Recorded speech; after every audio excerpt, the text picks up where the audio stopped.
Welcome to the Chicago Bears Huddle podcast with me, your host, Owen James, channel that brings you all your UK take on our Chicago Bears, guys. As, look, we've kind of moving towards that time, aren't we? That dead time where nothing happens and everything kind of shuts down and it all gets a bit too quiet for my liking. Yes, we've got the non-mandatory minicamp, obviously, but, at the end of the day, it's going to get to that period, where it's going to be all just rumours and counter-rumours and everyone goes away and it kind of just is the dead season. We've got to hope that maybe something happens, maybe something starts to move, and we keep that football news coming until we get to training camp. Now, look, one of the areas that has been kind of pulled out continuously for the Bears in terms of a weak area is the running back room. The present running back room. We've got DeAndre Swift, who is, I think, probably he is the lead. I know. Look, there is no depth chart. Ben Johnson said that. He said that often enough. But you kind of look at it and you say DeAndre Swift is running back 1, Roshan Johnson running back 2, probably Ian Wheeler, Carmen Ungai. That's probably the 4 that we're going to be looking at come the season at this moment in time, if the season was to begin tomorrow. Now, there was a lot of talk and a lot of rumour and counter-rumour that Nick Chubb could become a Bear. That was one of the hoped out things, that Chubb, who'd been a fantastic success in Cleveland up until his injuries, and that was the big doubt over him, wasn't it? His injuries and whether he could come back and be the same back that he was in Cleveland. It now looks like Nick Chubb is going to join the Houston Texans. That is being reported by ESPN and a number of other news outlets. So it looks like Chubb may well be off the market. Now, there is still others out there that are potential free agent targets, like J.K. Dobbins, who once training camp gets underway, that tender that's on him will kind of fall away and it won't be there anymore. Gus Edwards, obviously, is another one. Jamal Williams. There's been talk, obviously, of trades for Walker and Hall, which I don't think will happen, from Seattle and from the Jets, respectively. Again, I don't think they are realistic options at this point, especially if you consider salaries, the salary cap position, the salary cap space that the Bears have. I can't see that happening. Along with, obviously, there's been other discussions about other areas of the team that still need to be strengthened, looking at the defensive end position, the edge rusher. There's a number of people saying that there is, despite the form of Dominique Robertson in training camp, in mini camp, that there is still the need to go and get an edge rusher there to strengthen that position. So, look, it's going to come down to this present running back room. And obviously, DeAndre Swift, and we'll talk a little bit DeAndre Swift in a moment, but, looking at Carmen Ungai was singled out, obviously, by Ben Johnson in his presser when he was asked, obviously, by Carm from CHGO Sports about the players who'd stood out for him. And Carmen Ungai was one of those names that was mentioned as standing out. Now, look, Carmen Ungai is a 7th round pick. Realistically, on paper, over history, over time, he shouldn't be a guy who goes on to be a phenomenal success in the NFL. It happens, the odd occasion. But, realistically, he's not one of those guys that was highly talked of in this draft. The people who were mentioned in this draft, Travion Henderson, Judkins, Genty, Scatterbo, Caleb Johnson, they were the names that were kind of brought up in this running back class. I never once really heard the name Carmen Ungai mentioned by anybody in relation to the Bears. So there's obviously a kind of hope that the Manungai can be the player that a lot of people think he is. He was very, very good in college. He was an absolute beast in college. I think, his 40 time wasn't great, but he's one of those players I think that looks faster once he's got the pads on.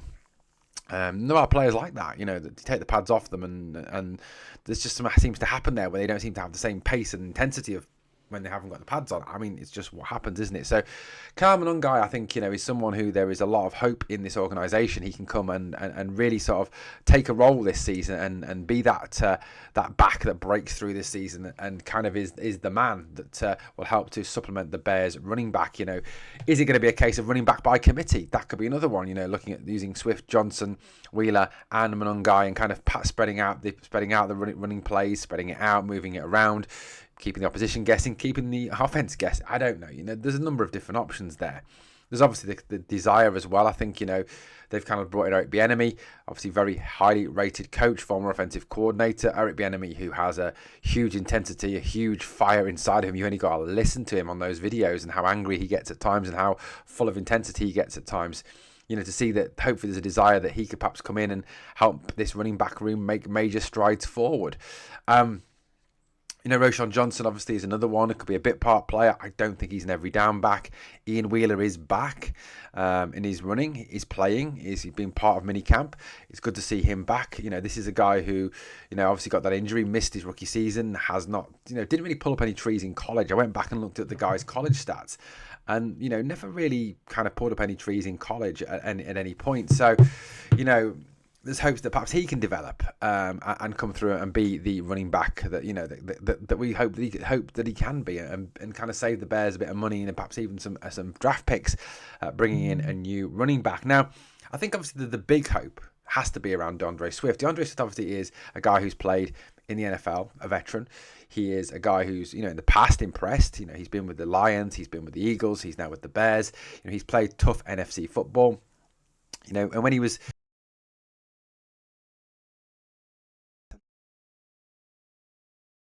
that Philly team of 2023, and you look at that Philly team of 2023, and it was a team that had an intensity. It was a team that had a good offensive line, a team that had a good quarterback, and there's kind of a hope that I think given the fact that the Bears have rebuilt the offensive line this season with whoever it is that plays left tackle. I mean, obviously at the moment it's being split between Kieran Amagaji and Ozzie Trapillo.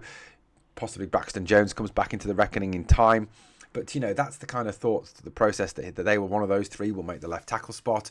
You've then obviously got Joe Tooney, you've got Drew Dahlman, Jonah Jackson, and, of course, Darnell Wright. And there's kind of a hope that all those guys are now going to form this much more effective offensive line that we didn't have last season. Plus, you add in, of course, Ben Johnson, Declan Doyle.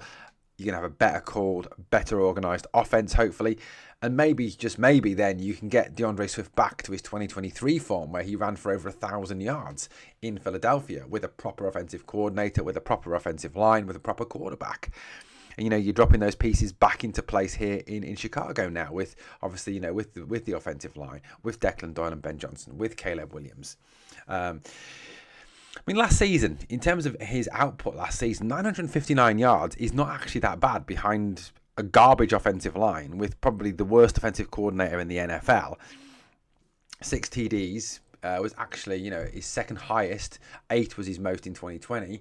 Like I said, behind this shockingly bad offensive line with Shane Waldron as offensive coordinator. And yes, he was sacked, I know. And then we moved through a number of other coordinators. But this is a guy who did not too bad.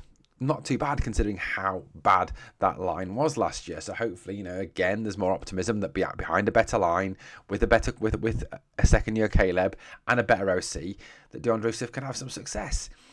I mean, look, you look at his time in Detroit, was okay. He wasn't brilliant. And obviously the worry there is that when he was in Detroit, Ben Johnson was there with him, and did Ben Johnson agree to him being traded? So, does Johnson rate him? That's a question. That is a question. And, Ben Johnson has spoken very favourably of DeAndre Swift in his pressers. So, look, you've got to kind of put it into this fact that I think, despite the running back room being not the best at this moment in time, maybe this is what we go forward with. And there's a hope that DeAndre Swift can kind of get back to where he was in 2023 behind a better offensive line, with a better OC, with a second year Caleb. That's got to be the hope. That's got to be the desire. And I think there's a lot of it as well. People talk about running back, and they talk about the fact that although running back is important, it's not the be all and end all. And if you go to the Eagles, for example, who won the Super Bowl last season, it wasn't until last season that they put that final little sprinkle of the top level running back in place, wasn't it? When they went and got Saquon Barkley. So maybe Bears, this team is not ready to compete yet for a Super Bowl. Let's get this straight. If we can make the playoffs this season, it'll be a huge success. Get a winning record this season, it'll be a huge success. I mean, I still am going to stick by my 11-6.